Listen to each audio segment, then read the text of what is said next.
Hello guys, welcome to my YouTube channel. Today we are discussing class 10th exercise 1.1.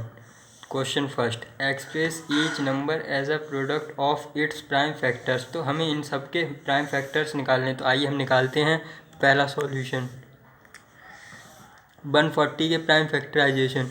तो ये हमारा 2 से डिविजल होगा, 2 7 या 14, 0 का 0।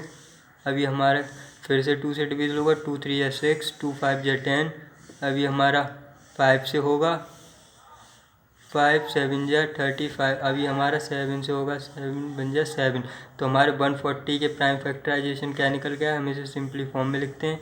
तो 2 इंटू 2 इंटू 5 इंटू 7। अब हम इसे सिंपली एक्सपोनेंशियल फॉर्म में लिखेंगे, तो 2 की पावर 2 इंटू 5 इंटू 7।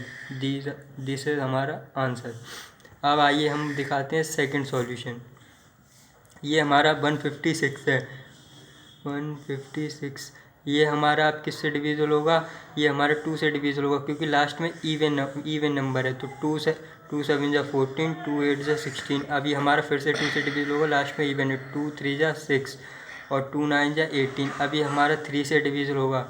3 से डिविजिबिलिटी का रूल हमारा कहता है कि दोनों डिजिट को ऐड कर दो। अगर वो 3 से डिजिट 3 से डिविजल हो रहा है तो वो संख्या 3 से डिविजल होगी। तो 9 और 3 12 होते हैं, तो ये हमारा 3 से डिविजल हो रहा है। तो 3 बन जाए 3, 3 3 या 9। ये अब हमारा आया 13। तो आइए हम इसे सिंपली एक्सपोनेंशियल लिखते हैं। तो 156 की ये हम लिखेंगे इसे 2 इंटू 2 इंटू 3 इंटू 13।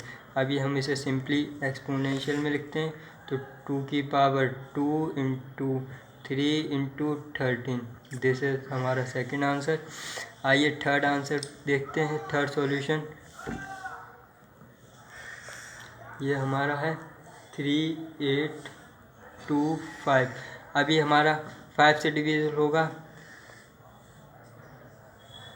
5 7 जा 35। अभी हमारा बचा 2, 5 6 जा 30 और यहाँ के हमारा बचा कैरी 2, तो 25, 5 5 जा 25। अभी हमारा फिर से 5 से डिविजल होगा, तो ये हमारा आया 5 1 जा 5। अभी हमारे यहाँ पे 2 कैरी, 5 5 जा 25 और 5 से या 15। अब हमारा जो 153 है वो हमारा खुद से ही डिविजल होगा। तो 153 बन जा 153। तो हम इसे सिंपली फॉर्म में लिखते हैं 3 8 2 5 को। तो 5 इंटू 5 इंटू 153। आइए अब हम इसे सिंपली एक्सपोनेंशियल लिखते हैं। तो 5 की पावर 2 इंटू 153। तो दिस इज हमारा थर्ड आंसर। आइए फोर्थ देखते हैं सॉल्यूशन।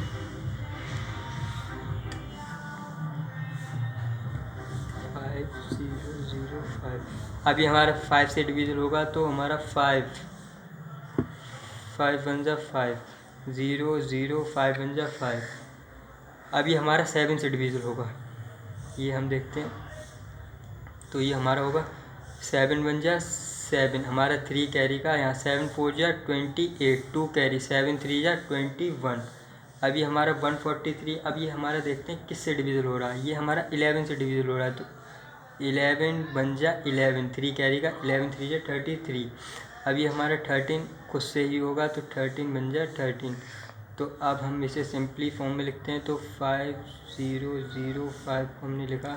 तो 5 इंटू 7 इंटू 11 इंटू 13। अब हम इसे, यही हमारा आंसर होगा, क्योंकि इसमें सिंपली एक्सपोनेंशियल फॉर्म कोई बन नहीं रही है। तो आइए हम देखते हैं हमारा फिफ्थ सॉल्यूशन। 7 4 2 9। तो ये हमारा किससे हमारा होगा डिविजल, आइए देखते हैं। ये हमारा 17 से डिविजल होगा। तो हमारा 17 4 जा 70। आइए हम अब नीचे हैं, यहाँ पे हम सिंपली कुछ रफ वर्क कर लेते हैं, हम इधर रफ डाल के। तो ये हमारा 17 4 जा। अब हम इसे पहले करते हैं 7 4 2 9 को 17 से डिविजल।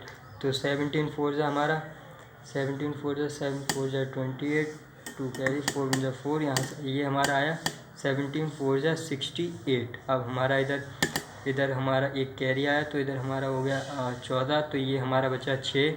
अब इधर से हमारा आया एक कैरी, तो इधर आ गया 6। तो 6 में से 6 गए तो हमारा कुछ नहीं बचा। अब हम आइए इसे यहाँ पे 2 को लिख लेते हैं, तो 17।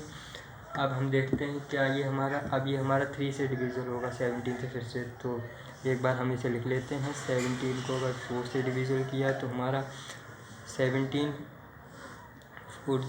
3 जा 17 3 जा 21, 2 कैरी 3 बन जाए 3 और 5, 17 3 जा 51। तो ये हमारा हो गया 17 3 जा 51। 51 को हमने यहाँ उतारा। अभी हमारा 15 ये हमारा जो बचा, ये हमारा बचा यहाँ 1 और ये 1।